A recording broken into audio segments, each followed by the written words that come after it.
Hi everyone, Rabbi Rosen here. Thank you for joining me. I'm happy to have a few moments to offer some thoughts about this week's Torah portion of Ki Tisa. It's a portion that contains the famous episode of the golden calf. The Israelites are fearful.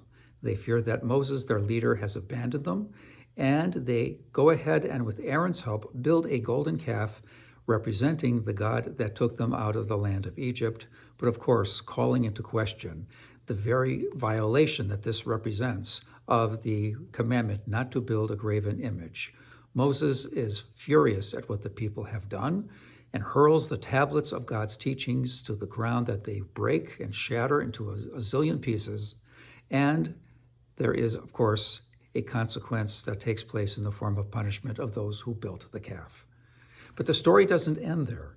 Moses is summoned back to the mountain. He receives a second set of tablets after demonstrating his loyalty to the people and pleading with God that there be another chance.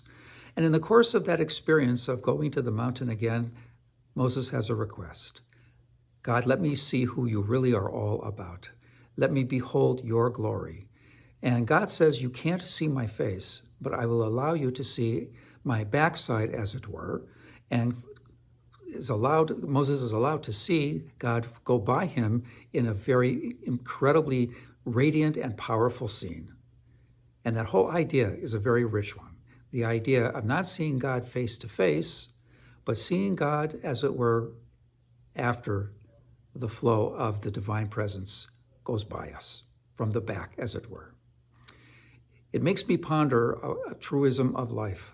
How often it is that in the face-to-face encounter with a moment of significance, we can't appreciate really what is going on, and it's only in the course of time, as a kind of after effect of that moment, do we come to appreciate what takes place. You raise a child and there are bumps along the road. You never really know for sure how well that child will turn out in terms of feeling settled, of feeling happiness, of feeling that they have a place in the world, that they are going along a path that reflects the values of decency and compassion and goodness. And then they go and surprise you with the statement that you may have forgotten about this, but you showed me the way when you did X, Y, or Z, and I've never forgotten it, and I've made it a part of my life. It is after the blaze of glory has passed by that comes to be, that realization. Or a project that you think was fruitless when you were involved in it at work, ultimately it shows to have made a huge difference in the lives of others, in a company, in a nonprofit, what have you. A way of saying, at the moment, who knew, but afterwards, the wisdom bears fruit. How often have we tried to see God, as it were, face to face, in moments of prayer, in moments of need, in moments of joy, only to discover that we have the sense that God is absent. It's only afterwards, when we ponder how things have aligned just so, in just the right kind of way, that we have realized that we truly have been touched by the divine.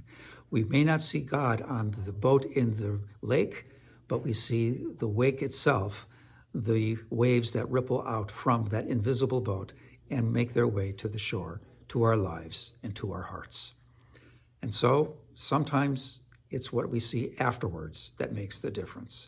I hope we might come to the realization how often that plays a role in our lives as we ponder this remarkable Torah portion of Ki Tisa.